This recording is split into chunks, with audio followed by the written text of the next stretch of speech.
आजच्या कार्यक्रमाला उपस्थित माझ्या सर्वोच्च न्यायालयाचे सहकारी माननीय दीपंकर दत्ताजी, माननीय प्रसन्न वराडेजी, माननीय अतुल चांदोरकरजी, मुंबई उच्च न्यायालयाचे मुख्य न्यायमूर्ती श्री आलोक आराध्यजी, माझे सहकारी नागपूर खंडपीठाचे सध्याचे ॲडमिनिस्ट्रेटिव्ह जज श्री नितीन सांबरे, माझे दुसरे सहकारी जे लवकरच नागपूर खंडपीठाचे ॲडमिनिस्ट्रेटिव्ह जज होतील ते अनिल गिलोर, न्यायाधीश अभय मंत्री, मंचकासमोर उपस्थित माझे नागपूर खंडपीठाचे तसेच औरंगाबाद खंडपीठाचे सर्व सन्माननीय सहकारी बंधू आणि भगिनी, माझे माजी सहकारी आणि ज्येष्ठ बंधू चव्हाण साहेब, सुनील शुक्रे, अविनाश घरोटे आणि मेहरे साहेब, बार काउन्सिल ऑफ इंडियाचे अध्यक्ष आशिष देशमुख, महाराष्ट्र आणि गोवा बार काउन्सिलचे सर्व सदस्य सतीश देशमुख, आसिफ कुरेशी, अनिल गोरदीपे आणि पारिजात पांडे, जिल्हा बार वकील संघाचे सन्माननीय अध्यक्ष रोशन बागडे आणि सचिव श्री मनीष रणदिवे, त्याचप्रमाणे इतर सर्व पदाधिकारी, माझी आई आदरणीय कमलताई गवई, माझ्या अर्धांगिनी डॉक्टर तेजस्विनी गवई, या विदर्भातल्या अनेक जिल्ह्यातून प्रधान जिल्हा न्यायाधीश या कार्यक्रमाला हजर राहिलेले आहेत. प्रत्येकाचा नामोल्लेख माननीय अनिस अहमदजी, मला वाटते सुलेखाताई मगाशी दिसल्या, आता दिसत नाहीत, सुप्रीम कोर्टाचे सेक्रेटरी जनरल श्री मुनघाटे, हायकोर्टाचे रजिस्ट्रार जनरल श्री समीर अडकर, महाराष्ट्राचे विधी व न्याय विभागाचे सचिव श्री विलास गायकवाड, या कार्यक्रमाला मोठ्या संख्येने उपस्थित शासकीय अधिकारी आणि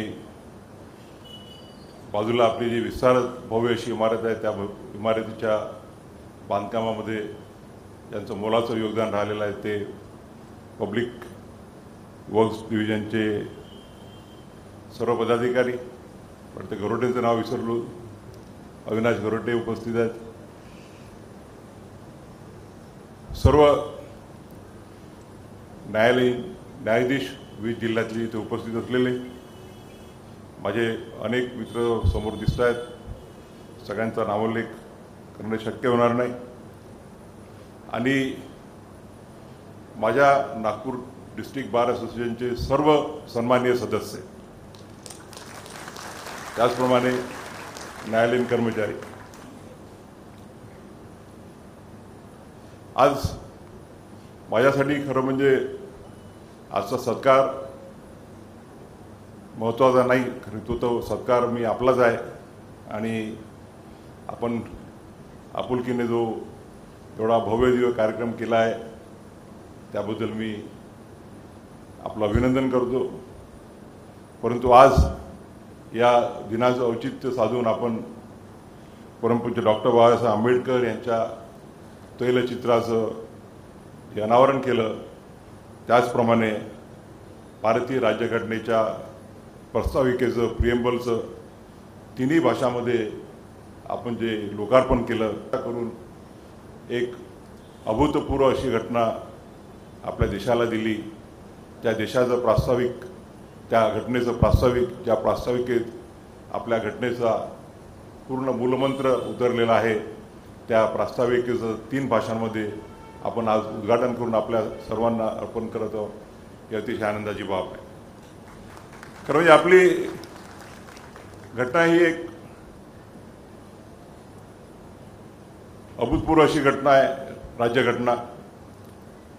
आपल्या देशाच्या नागरिकांनी देशाकरता बनवलेली आणि आपण आपल्या स्वतःला दिलेली ही राज्यघटना आहे, हे आपल्या प्रस्ताविकेतून स्पष्ट होते. आपली राज्यघटना 4 तंत्रांवरती जे मूल्य खंब आहेत त्या खंबांवरती मोठ्या भक्कमपणे उभी आहे.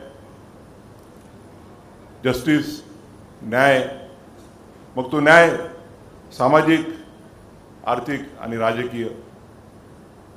इक्वॅलिटी, समानता, equality of opportunity and status and liberty of thought, expression, faith and belief and religion. आणि सर्वात महत्त्वाचं म्हणजे fraternity, while ensuring the dignity of the individuals and the unity and the integrity of the country. मला दुसरा आनंद होत आहे की आज माझ्या हस्ते आपण परमपूज्य डॉक्टर बाबासाहेब आंबेडकर यांच्या तैलचित्राचं डिस्ट्रिक्ट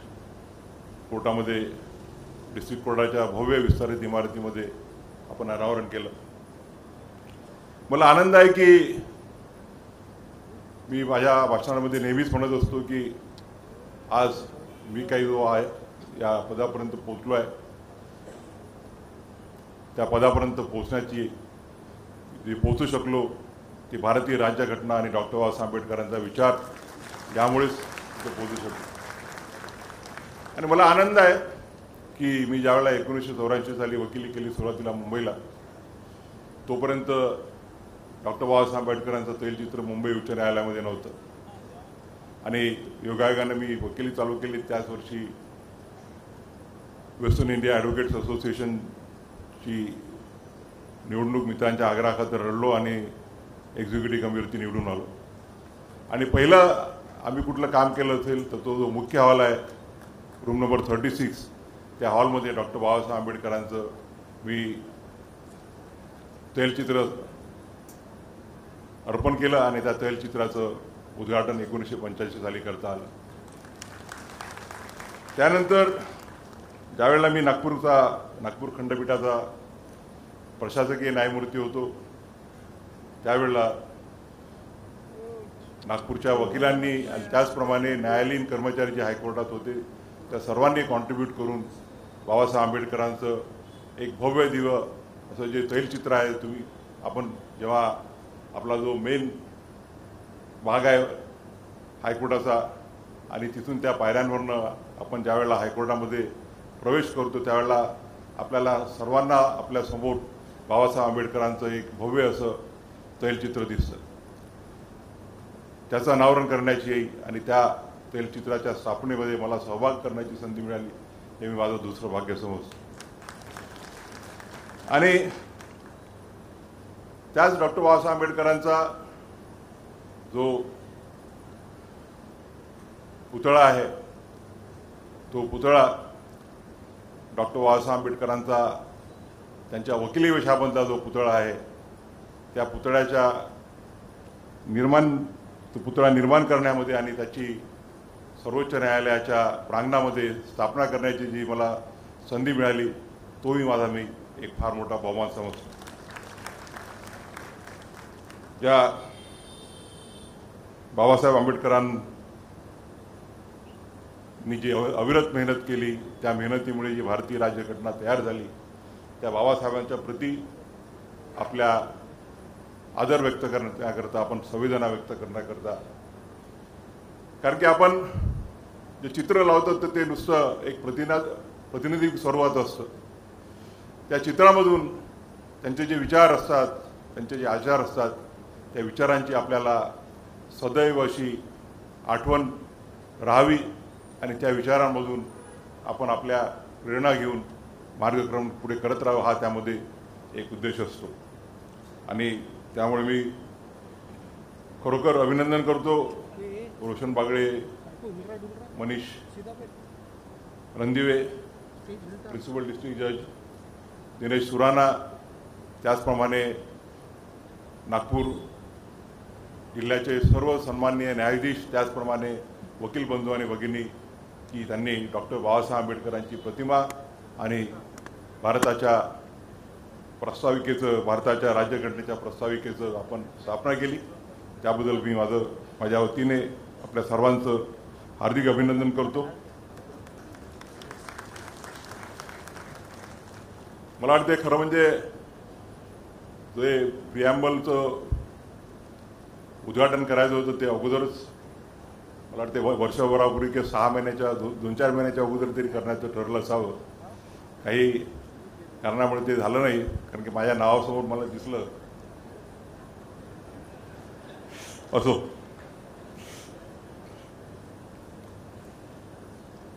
नागपूर डिस्ट्रिक्ट कोर्टला फार मोठी अशी परंपरा लाभलेली आहे.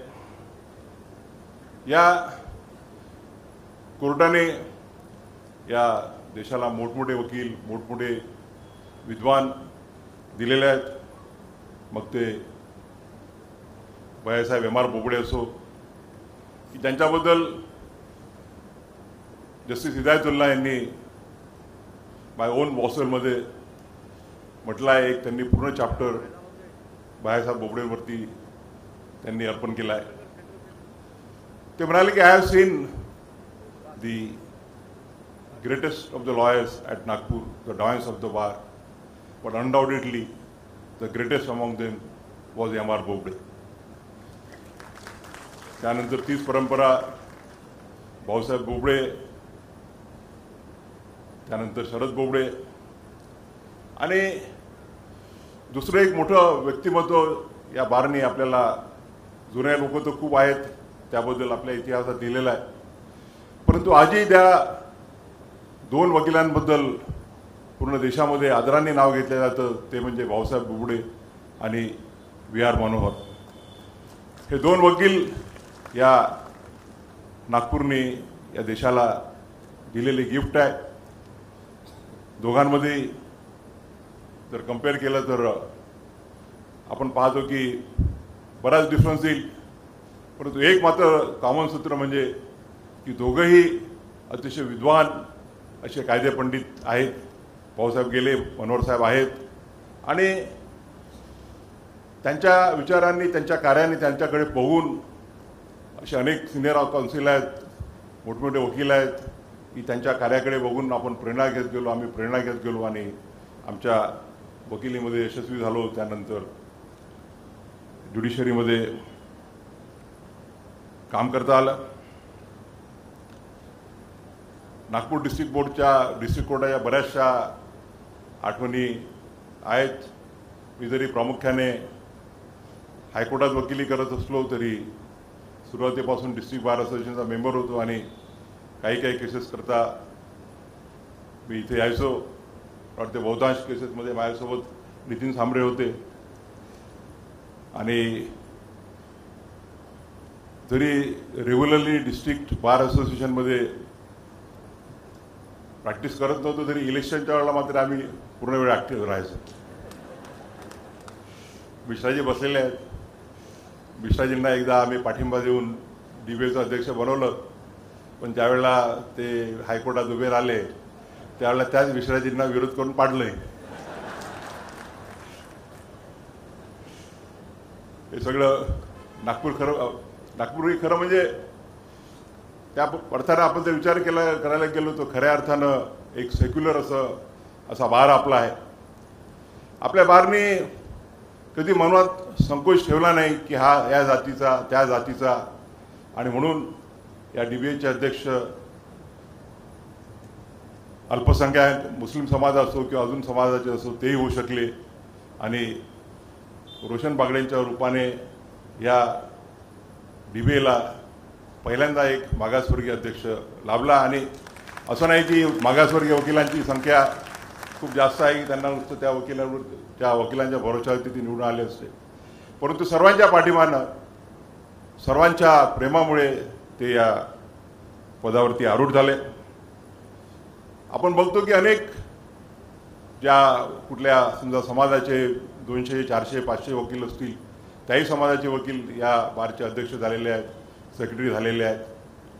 आणि जातीपातीच्या पुढचा विचार करणारी ही आपला DBA असो की आपला हायकोर्ट बार असोसिएशन, याचं मोठ्या गर्वाने आपल्याला नाव घेता येईल. मग ते शेगावच्या PIL मध्ये मुस्लिम समाजाचे फिरदोस मिर्झा असो किंवा समजा कुठला मुस्लिम समाजाचा प्रश्न असला तर त्याकरता दुसऱ्या हिंदू समाजाच्या वकिलांनी आपण काम केलेलं बघितलेलं आहे. आणि म्हणून मला अतिशय अभिमान आहे की मी या बारचा सदस्य आहे आणि माझी सर्वोच्च न्यायालयाचा मुख्य न्यायाधीश झाल्यानंतर आपण जे प्रेमाने हा कार्यक्रम करत आहात, तो माझ्यासाठी अतिशय आनंदाचा असा क्षण आहे. मला वाटतं हा आता माझा 5वा सत्कार असेल. पहिल्यांदा बार काउन्सिल ऑफ इंडिया, नंतर बार काउन्सिल ऑफ महाराष्ट्र आणि गोवा, मग अमरावती, औरंगाबाद आणि आता नागपूर, आणि उद्याचा मला वाटतं बहुतेक शेवटचा असेल हायकोर्ट बार असोसिएशनचा. कारण मी ठरवलेलं आहे की मी ज्या असोसिएशनचा मेंबर होतो आणि जिथं मी काम केलं आहे त्याशिवाय मी कुठलेही सत्कार स्वीकारणार नाही. आणि त्यामुळे वेकेशनचा फायदा घेऊन मी इथं आपल्याला भेटायला, आपल्या प्रेमाचा वर्षाव स्वीकार करायला आलेलो आहे. खरं म्हणजे आमचे बंधू सर्वोच्च न्यायालयातले दीपंकर दत्ता साहेब यांनी हा एवढा सारा रिसर्च कुठून केला हे समजत नाही मला. कारण बऱ्याचशा गोष्टी त्यांनी आज अशा सांगितल्या की ज्या फक्त मला माहीत होत्या आणि माझ्याही स्मरणातून निघून गेल्या होत्या. त्यामुळे आज त्या परत जिवंत झाल्या. मी दीपंकरबाईंनी सांगितल्याप्रमाणे माझी जडणघडण ही आईवडिलांच्या संस्कारातून झाली. वडिलांनी अतिशय कमी वयामध्ये बाबासाहेबांच्या चळवळीत स्वतःला झोकून घेतलं आणि त्यामुळे त्यांची वकील बनण्याची इच्छा जरी होती तरी ते LLB होऊ शकले नाही. कारण की भूमिरांच्या सत्याग्रहामध्ये ते त्यांची LLBची परीक्षा होती, त्यावेळेला ते जेलमध्ये होते. आणि लहानपणापासून त्यांना समाजाचे प्रश्न सोडवताना, गोरगरिबांच्या हिताचं कार्य करताना बघितलं आणि त्याच विचारांची पकडी. आणि डॉक्टर बाबासाहेब आज ते जरी वकील नव्हते तरी घटनेचे अतिशय सुंदर असे व्यासन त्यांना होता, घटनेचा सुंदर असा अभ्यास होता आणि कॉन्स्टिट्यूशनवर सुद्धा अतिशय सुंदर असं ते वक्तव्य करू शकायचे. आणि त्यामुळे डॉक्टर बाबासाहेब आंबेडकरांचा विचार हा, डॉक्टर बाबासाहेब आंबेडकरांचा एक, त्याला आपण म्हणतो की डॉक्टर बाबासाहेब आंबेडकरांच्या विचाराचं लक्ष ठेवून जीवनामध्ये मार्गक्रमण करण्याची प्रेरणा मिळाली. दीपंकरबाईंनी सांगितल्याप्रमाणे लहानपणी वडील राजकारणात असल्यामुळे खूप सारे लोक यायचे आणि त्यावेळेला शिक्षणाच्या सवलती सगळीकडे उपलब्ध नव्हत्या. आणि त्यामुळे जे नुसतंच दादांचे भाऊ आणि बहिणी नाही, सख्खे भाऊ बहीण नाही, तर मग चुलत भाऊ, आते भाऊ, मामे भाऊ, मावस भाऊ असे 15-20 लोक एकेका वेळेला शिक्षण घ्यायला तिथे आमचं छोटेखानी घर होतं फैजपुऱ्याचं, त्या 2-3 खोल्यांच्या घरामध्ये सगळे राहायचे. आणि त्या सगळ्यांचा स्वयंपाक आई आणि आमच्या छोट्या आत्याबाई होत्या त्या करायचे. आणि दीपंकरबाईंनी सांगितल्याप्रमाणे मी थोडीफार कधी कधी मदत करायचो. त्यामुळे मेहनत करण्याची, कष्ट करण्याची आणि सामाजिक विचार करण्याची जी जडणघडण आहे ती या संगोपनात आहे. मी जे वकील झालो तेही दादांच्यामुळे, कारण माझी सुरुवातीला वकील बनण्याची इच्छा नव्हती, परंतु त्यांची स्वतः इच्छा वकील बनण्याची असल्यामुळे त्यांनी आग्रह केला आणि जो मी आदेश त्यांचा मानला. आणि त्यानंतर ज्यावेळेला मुंबई उच्च न्यायालयाचा न्यायाधीश बनण्याची संधी आली त्यावेळेला, कारण की नेहमीप्रमाणे नाव आलं की एक वर्ष 2 वर्ष 3 वर्ष लागतातच, तो वेटिंग पिरियड थोडा जास्त झाला होता. त्यामुळे मग विचार केला की सुप्रीम कोर्टात जाऊन वकिली करावं, पण वडिलांनी म्हटले की नाही, जर तू वकिली केली तर फक्त पैसा कमावशील, परंतु तू जर जज झाला तर बाबासाहेब आंबेडकरांचं जे सामाजिक आणि आर्थिक न्यायाचं स्वप्न आहे त्या स्वप्नाच्या पूर्ततेकरता आपला हातभार लावू शकशील. आणि मला आनंद आहे आज की वडिलांचे दोन्ही आदेश मी मानले, वकिली सुरू केली आणि जज झालो. वकिलीच्या कालखंडात आणि न्यायदानाच्या कालखंडात मला आनंद आहे की डॉक्टर बाबासाहेब आंबेडकरांचं जे आर्थिक आणि सामाजिक समतेचं जे तत्व होतं त्या तत्वाला अनुषंगून मला कार्य करता आलं. मग ते वकिलीत असो की न्यायदानात असो. मगाशी दीपंकर दत्ता साहेबांनी उल्लेख केला की जे माझे वडील दादासाहेब गवई आहेत, त्यांच्याबरोबर आरमुगम साहेब आणि दादासाहेब कुंभारे या तिघांनी दिल्लीला आमरण उपोषण सुरू केलं होतं की जे धर्मांतरित बौद्ध आहेत त्यांना सवलती मिळाव्या. त्या आंदोलनामध्ये मला त्यांच्यासोबत राहण्याची आणि त्या आंदोलनामध्ये एक महत्त्वाची भूमिका आमच्या सुलेखाताई होत्या. त्याचे एक चांगलं तिथे शिकता आलं, काम करता आलं. आणि मगाशी दीपंकर भाईंनी उल्लेख केला एका विद्यार्थ्याच्या ॲडमिशनचा. मी नवीन वकिली चालू केली होती. सुरुवातीला मी मुंबईला होतो. 1985-86चा तो काळ असेल. एक मेहतर समाजाचा विद्यार्थी आला माझ्याकडे, गेलोट नावाचा, आणि त्याला मेडिकल कॉलेजची ॲडमिशन डिनाय करण्यात आली होती. आणि मग ते आम्ही रिट पिटिशन केलं. आणि मला आनंद आहे की त्यावेळेला न्यायमूर्तीचं नाव आठवते, जस्टिस CS धर्माधिकारी हे ते प्रिसाइडिंग सिनियर जज होते. आणि त्यांच्या आदेशामुळे मला आनंद आहे की मेहतर समाजातला एक व्यक्ती पहिल्यांदा MBBSला त्याला ॲडमिशन मिळाली.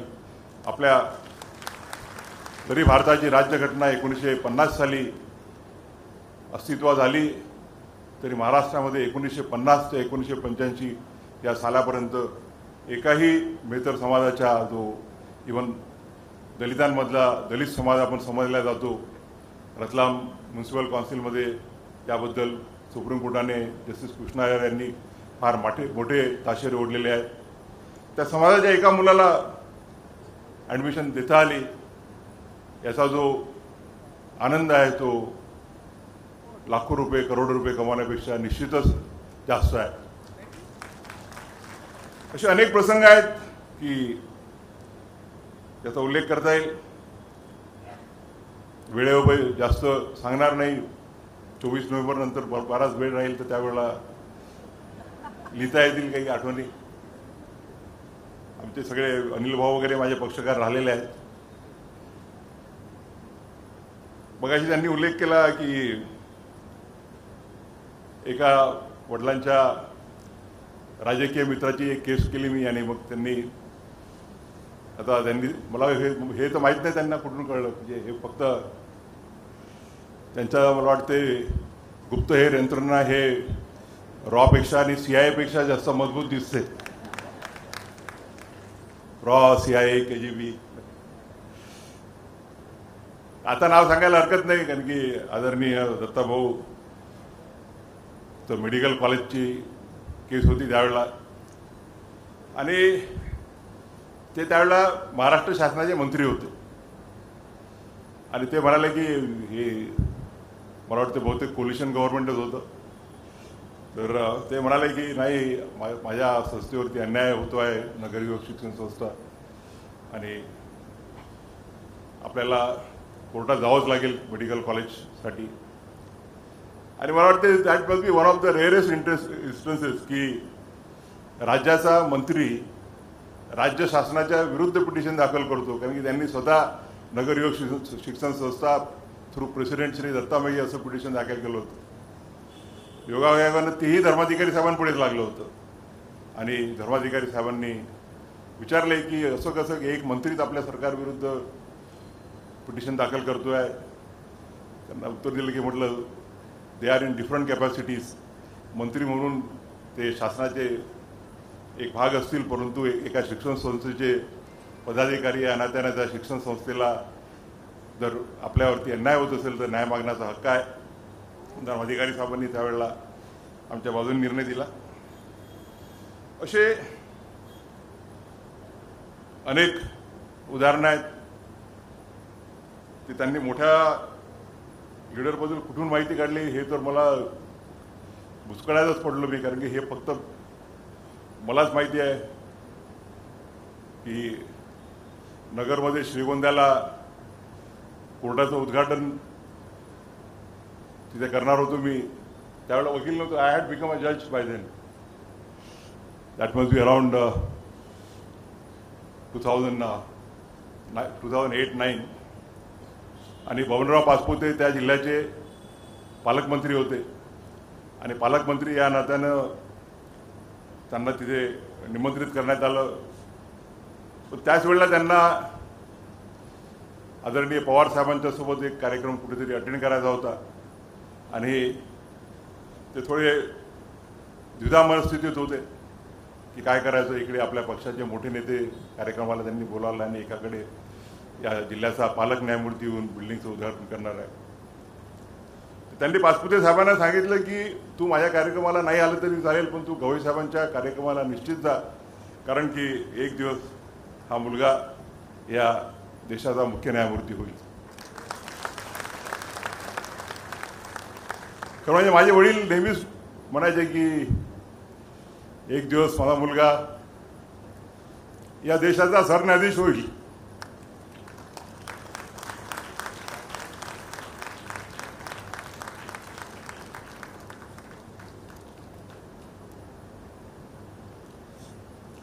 परंतु ते पाहायला मी राहणार नाही आणि 2015 ते गेले.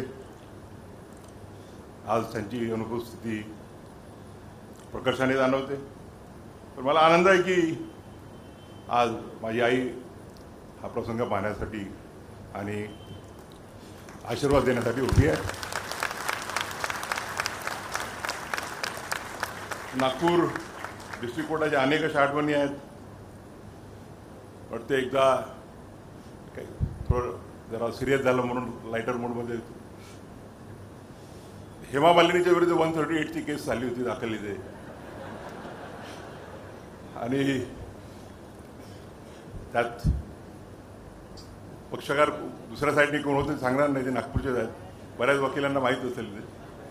आणि हेमा मालिनी त्यांनी त्यांचं वकीलपत्र मला आणि बोबडे साहेबांना दिलं आणि आम्ही डिस्ट्रिक्ट कोर्टाची दगडी बिल्डिंग होती. हेमा मालिनी तिथं त्यांना कोर्टाने उपस्थित आदेश दिले होते आणि हेमा मालिनीला पाहण्यासाठी एवढी सारी प्रचंड गर्दी झाली होती दगडी बिल्डिंगच्या एका कोर्ट हॉलमध्ये. आणि ते खरं म्हणजे 138चं मॅटर होतं. आणि त्यावेळेला आमचे मित्र होते सरकारी वकील, मिश्राजींचे मित्र आणि आमचेही मित्र, आमच्या अमरावतीचे जुगल किशोर गिल्ला उपस्थित आहेत की नाही माहीत नाही. आणि ते सरकारी वकील होते गव्हर्नमेंट हायकोर्टामध्ये. पण ते ह्या केसमध्ये सरकारचा काहीही संबंध नसताना ते अपियर झाले आणि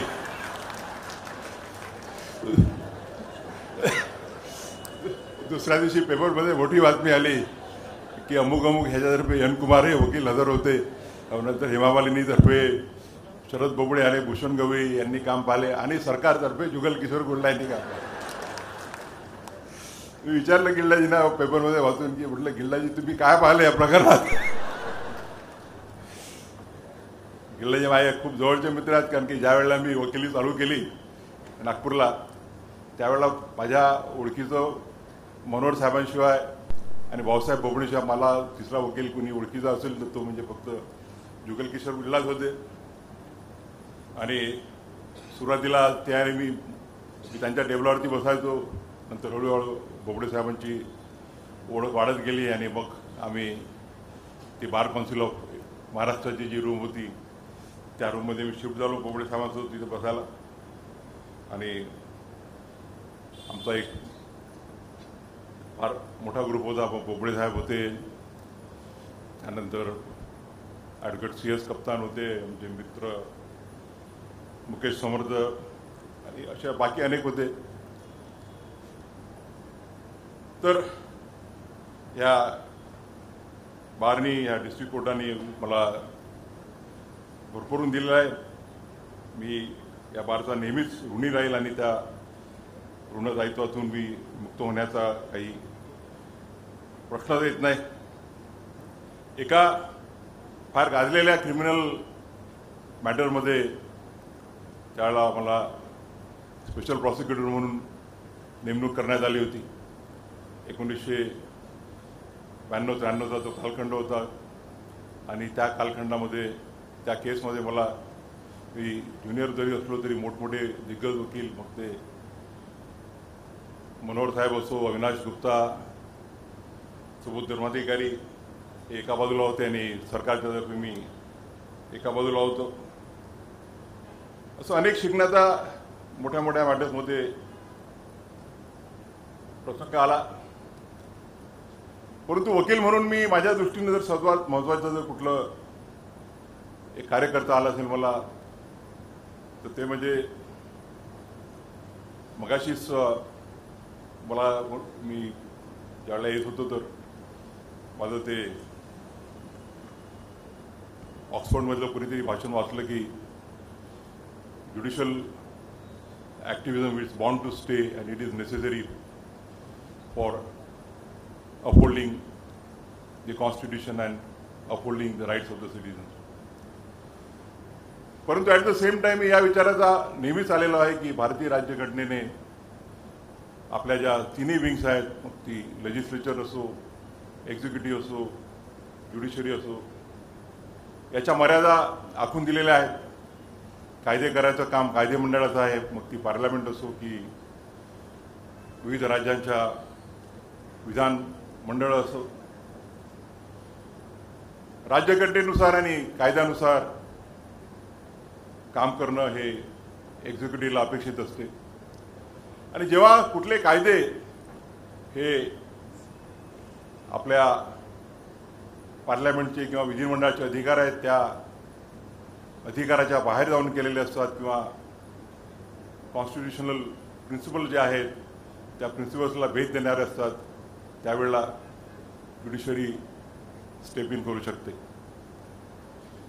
परंतु प्रत्येक बाबीमध्ये ज्युडिशरीने एक्झिक्युटिव्ह आणि लेजिस्लेटिव्ह फील्डमध्ये जर घुसाचा प्रयत्न केला तर मी नेहमीच म्हणत असतो की though judicial activism is bound to stay, it should not be permitted to be converted into judicial adventurism and judicial terrorism.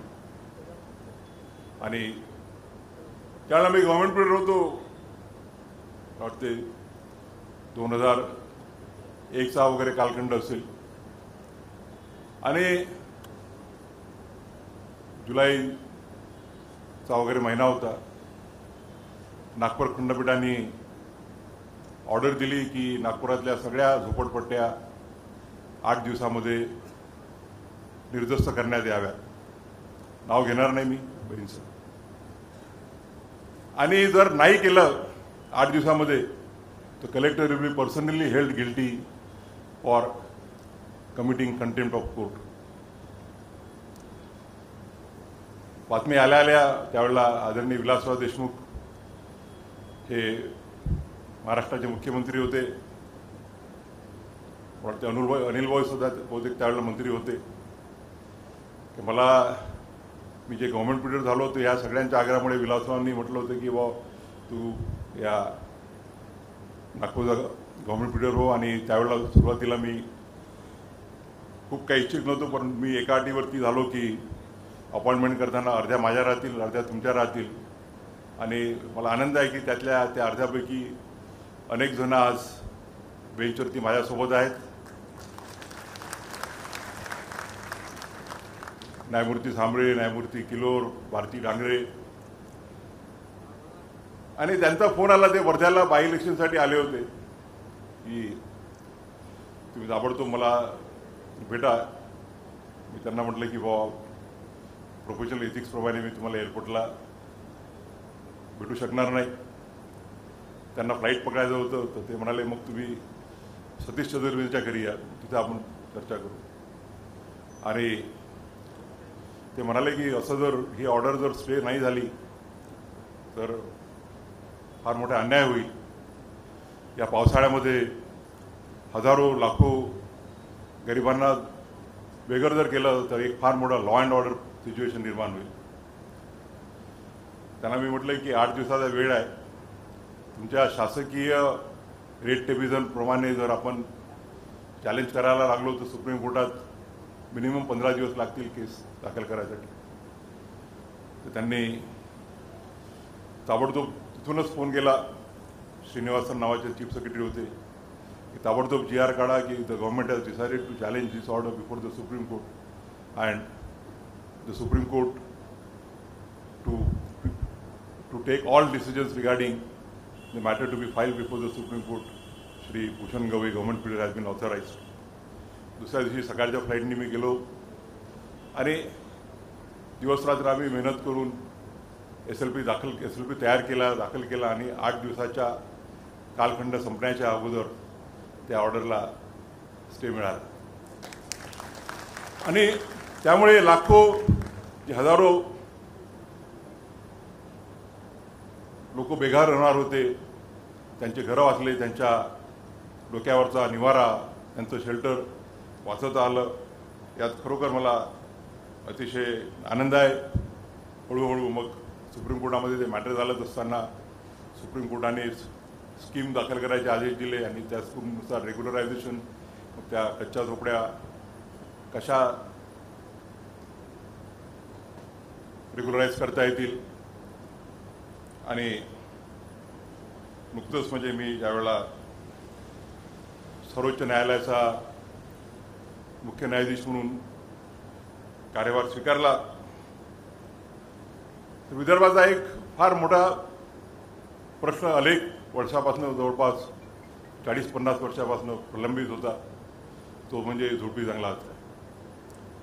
नागपूरचा हायकोर्ट अनेक झोपडपट्ट्या, अनेक इरिगेशन डॅम्स हे झोपडी जंगलावरती उभे आहेत. आणि 1996चं TN गोदावरनमची 1296ची जर आपण ऑर्डर, त्या ऑर्डरला जर स्ट्रिक्टमध्ये जर कंप्लाय करायची पाळी आली असती तर ह्या सगळ्या झोपडपट्ट्या गेल्या असत्या, डॅम्स अफेक्ट झाले असते, शाळा, कॉलेजेस. आणि म्हणून त्या जजमेंटमध्ये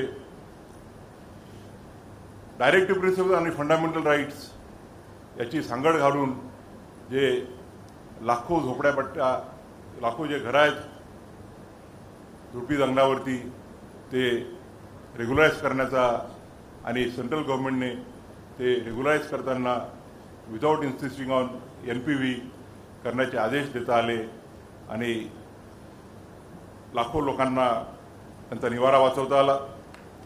त्याचप्रमाणे अनेक लोकांना या आपल्या भारतीय राज्यघटनेचं डिस्ट्रीब्युटिव्ह जस्टिसचं जे मूल्य आहे त्या मूल्यानुसार अनेक लोकांना शेतीसाठी त्या जमिनी अलॉट करण्यात आल्या होत्या.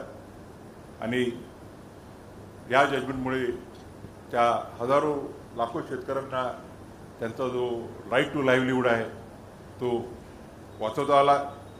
याचाही मला अतिशय आनंद आहे.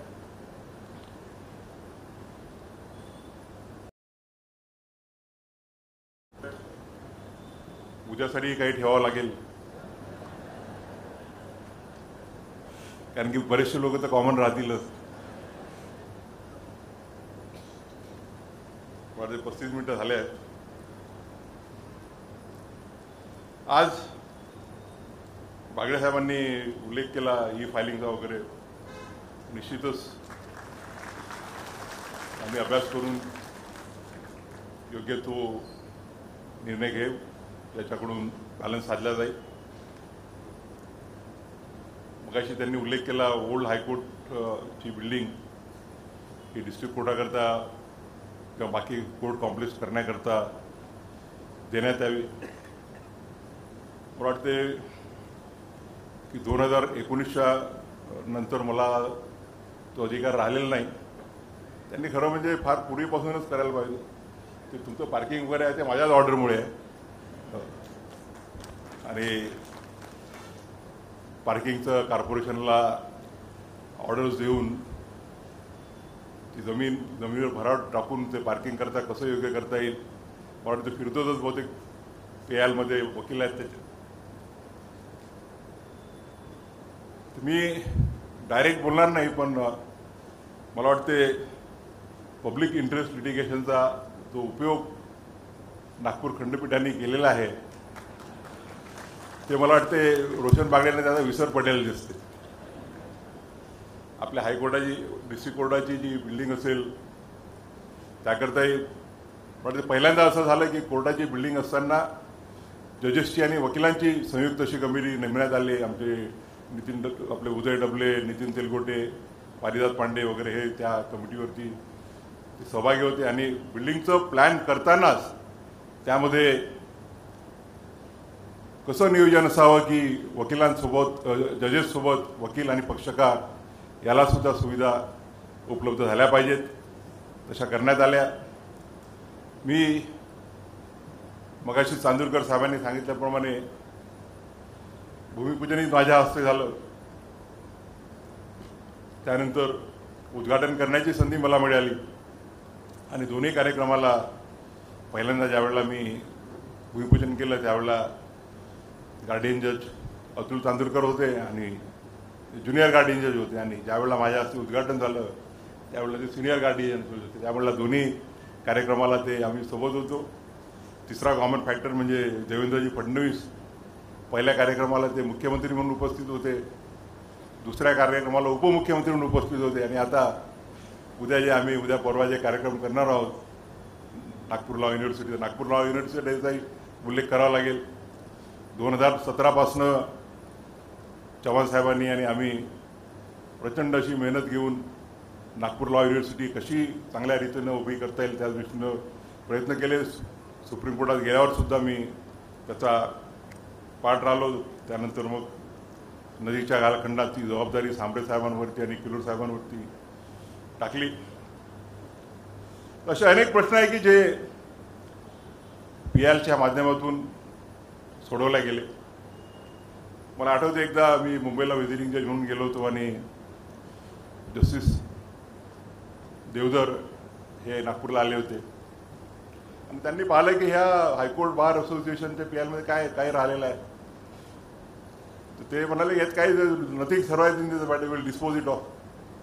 बोल सुधीर पुराणिकांचा फोन आला की भूषण ऐसा है कि वो तो कल डिसमिस करने वाले हैं, प्रॉब्लम हो जाएगा. भी देवधर साहब ने फोन किया रात्रि, बोला देवधर साहब ऐसा कैसा कर रहे हैं आप, वो PIL है पेंडिंग, इसकी वजह से हमारे काफ़ी प्रॉब्लम्स, हम उसको it is one of such PILs like TN Godavarman की which should never come to an end. आणि अनेक असे सांबरे साहेब गव्हर्नमेंट लीडर होते, त्यानंतर भारती डांगरे गव्हर्नमेंट लीडर होते. मला वाटतं भारती डांगरे पोहोचू शकला नाही. आणि ज्यावेळेला मी PIL बेंच हेड करत होतो त्यावेळेला त्यांना बऱ्याच वेळेला त्यावेळेला सरकारच्या तर्फे ते प्रतिनिधित्व करायचे, बऱ्याचदा प्रसाद मिळालेला आहे. त्यानंतर नागपूर खंडपीठाने ती परंपरा पुढे ठेवली. ज्यावेळेला आमचे मित्र, आमचे अमरावतीकर सुनील भाऊ चुकरे हे कोविडच्या काळात PIL ज्युरिडिक्शन हाताळत होते, त्यांनी अतिशय सुरुवातीच्या काळामध्ये आपल्या नागपूरला पूर्ण देशामध्ये विमान वाटाव्या अशा ऑर्डर्स केल्या आणि PILचा चांगल्या रीतीनं या भागाच्या डेव्हलपमेंटकरता उपयोग करून घेतला. त्यानंतर सांबरे साहेबांनी मागच्या 1-2 वर्षात बऱ्याच वेळा आम्ही पेपरमध्ये वाचायचो, कारण की मी लोकमत आणि हितवाद हे अजूनही रेग्युलरली वाचतो दिल्लीला. ते संधी रोशन बागडेंनी बऱ्याच म्हणजे माझ्या काळात, शुक्रींच्या काळात अननेसरी डिले केलं. पण तुम्ही काळजी करू नका, यानंतर ज्यांच्याकडे PIL ज्युरिडिक्शन राहणार आहे ते तर जनमंचचे प्रणेते आहेत.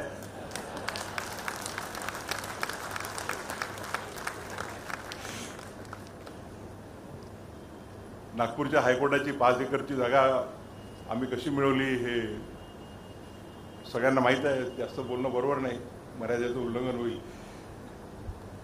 डांगरे मॅडम गव्हर्नमेंट पीरियड होता त्यावेळेला आणि स्वाधीन क्षत्रिय चीफ सेक्रेटरी होते. याच्यापुढे उल्लेख करणार नाही. देवेंद्र जी आहेत आमचे ते पॉझिटिव्ह राहतात. त्यामुळे एवढ्या हिंट्सवरती आपण पुढे जाल आणि आपले प्रश्न निश्चितच पूर्ण होतील. माझा मी मगाच उल्लेख केल्याप्रमाणे नागपूरशी वकिलीचं ठीक आहे, पण तसाही माझा जिव्हाळ्याचा संबंध राहिलेला आहे. लहानपणापासून वडिलांसोबत दीक्षाभूमीला जो धर्म परिवर्तनाचा सोहळा होतो तो दरवर्षी दादांसोबत आईसोबत आम्ही हजर राहायचो. आणि आज जे दीक्षाभूमीवरती स्मारक उभं आहे त्या स्मारकाच्या उभारणीमध्ये माझे वडील दादासाहेब गवई, त्याचप्रमाणे त्यांचे इतर जे सहकारी होते दादासाहेब कुंभारे, फुलझेले, घनार यांचं कॉन्ट्रीब्युशन राहिलेलं आहे. आणि त्यामुळे ह्या देशातल्या आंबेडकरी चळवळीचे संबंधित जे लोक आहेत, बाबासाहेब आंबेडकरांना जे मानणारे आहेत, त्यांच्यासाठी दीक्षाभूमी ही एक पावनभूमी आहे आणि त्याला आता महाराष्ट्र शासनाने एक तीर्थस्वरूपाचं स्वरूप दिलेलं आहे. या प्रसंगी मी फक्त एवढंच सांगू इच्छितो, मगाशी उल्लेख केला आमच्या प्रसन्न वराडेजींनी. प्रसन्न वराडे मराठीत बोलल्यावरती बाकीच्यांना थोडं दत्तासाहेबांनी सांगितल्याप्रमाणे थोडं कठीणच होतं, कारण की कालच आम्ही औरंगाबादला त्यांच्या आग्रहानुसार विधिज्ञ मराठी साहित्य संमेलनाच्या लोगोचं उद्घाटन केलं. वराडे साहेब माझ्या बऱ्याच दिवसापासून मागे लागले होते की तुम्ही ते विधी साहित्याचं उद्घाटन करायला या. म्हटलं माझा साहित्याचा काही संबंध नाही. खरं अर्थानं जर साहित्य संमेलनाचं वकिलांच्या उद्घाटन करण्यासाठी जर कोणी योग्य व्यक्ती असेल तर ते म्हणजे वराडे साहेबांशिवाय कोणी राहू शकत नाही. कारण की तुकारामाचे, ज्ञानेश्वराचे अभंग आणि संत साहित्य, संत वाङ्मय, मोठमोठ्या लेखकांचे पुस्तकं ह्या त्यांचा जो सांगोपांग अभ्यास आहे, परंतु त्यांच्या आग्रहाखातर मी काल उद्घाटन केलं आणि संमेलनाला तर ते राहतीलच पूर्ण वेळ, कारण की ते अजूनही मराठी साहित्य संमेलन वगैरे अटेंड करतात. आज या प्रसंगी आपल्याला सर्वांना माहीत आहे की वकिलीमध्ये आणि त्यावेळेला आपण न्यायात आणण्याचं काम करतो ते एक सतीचं वाहन असतं, ज्याला म्हणतो आपण की त्याला रामधनुष्य पेलण्यासारखं. आणि त्या याच्यामध्ये साहजिकच कुटुंबाची थोडी दुर्लक्ष होतं. आणि या प्रसंगी निश्चित उल्लेख करू इच्छेल माझी धर्मपत्नी डॉक्टर तेजस्विनी गवई आणि माझे मुलं करिश्मा आणि ज्योतिरादित्य. आपण या व्यवसायात बिझी असल्यामुळे मुलांकडे जास्त लक्ष देता येत नाही. 24 नोव्हेंबरनंतर भरपूर वेळ राहणार आहे आणि या प्रसंगी मी सर्वांचं या 40 वर्षाच्या वाटचालीमध्ये ज्यांचं डायरेक्टली किंवा इनडायरेक्टली सहकार्य लाभलेलं आहे त्या सर्वांचा उल्लेख करतो समजतो. वकिलीमध्ये ज्या ज्येष्ठांकडून शिकता आलं किंवा ज्या आपल्या ज्युनियर लॉयर्सकडून जे त्यांच्यासोबत त्यांच्या मेहनतीवरती आपल्याला आर्ग्यू करायला मिळालं, कारण की त्या सर्वांचा त्याचप्रमाणे ज्यांच्यासोबत मी बेंचवरती काम केलं ते सर्वजण, मग त्यात चांदूरकर साहेबही माझ्यासोबत वाटते 2 किंवा 3 रोस्टर असतील, प्रसन्न वराळे 2 रोस्टर होते, सांबरे साहेब फार कमी काळाकरता होते. मुंबईला अनेक जणांसोबत बसलो मी, काल उल्लेख केला मी, पहिला माझा डिव्हिजन बेंच संजय गंगापूरवाला यांच्यासोबत होतं. सुप्रीम कोर्टातही अनेक सिनियरसोबत बसण्याची संधी मिळाली, शिकण्याची संधी मिळाली आणि सिनियर जज झाल्यानंतर बऱ्याच ज्युनियर जजेसचं सहकार्य मिळालं. त्या सर्वांच्या सहकाराच्या विना माझे लॉ क्लर्क्स उपस्थित आहेत आज 4 आम्ही ज्या शुक्रवारी सोमवारी 60-60, 70-70 केसेस वाचतो ते फक्त लॉ क्लर्कच्या भरोशावरच आम्ही करू शकतो. त्यात त्यांची सगळ्यांची मेहनत असते. संपूर्ण स्टाफ, मग तो हायकोर्टाचा असो, सुप्रीम कोर्टाचा असो, स्टेनोग्राफर्स, पर्सनल स्टाफ, यांच्या सर्वांच्या मदतीशिवाय यशाचा कळस गाठणं हे कठीण असतं. त्या सर्वांप्रती कृतज्ञता व्यक्त करणं आणि आपले आभार तर मी मानणार नाहीच. बार काउन्सिल आहे, माझ्या वाटचालीत बार काउन्सिलचाही चांगला, की भाषणं वगैरे द्यायला लागलो मी. पहिले काही खूप भाषणं द्यायचं नाही. दीपंकर दत्तासाहेब म्हणाले की natural choice would have been politics. 1990पर्यंत तो होता मार्ग, परंतु आयुष्यामध्ये काही अपघात घडत असतात, काही वाईट असतात, काही चांगले असतात. माझ्यासाठी चांगला अपघात नियतीने घडवून आणला आणि तो मार्ग सोडून मग वकिलीत लागलो. आणि मला वाटतं तो माझ्या दृष्टीनं सर्वात महत्त्वाचा असा निर्णय होता, जसा वडिलांचे निर्णय होते वकिली करण्याचा आणि जजशिप ॲक्सेप्ट करण्याचा. त्यामुळे या प्रसंगी ज्या सर्वांचं माझ्या आयुष्यामध्ये योगदान राहिलेलं आहे, माझ्या वाटचालीमध्ये योगदान राहिलेलं आहे आणि त्यात निश्चितच नागपूर जिल्हा वकील संघटनेचं अतिशय मोलाचं योगदान राहिलेलं आहे. त्या योगदानाबद्दल मी आपले आभार मानणार नाही. मी आपलं फक्त ऋणदायित्व व्यक्त करतो आणि आपल्या ऋणातच, आपल्या प्रेमाच्या वर्षावतच राहण्याचा जास्त आनंद आहे आभार मानण्याच्या औपचारिकपेक्षा. धन्यवाद.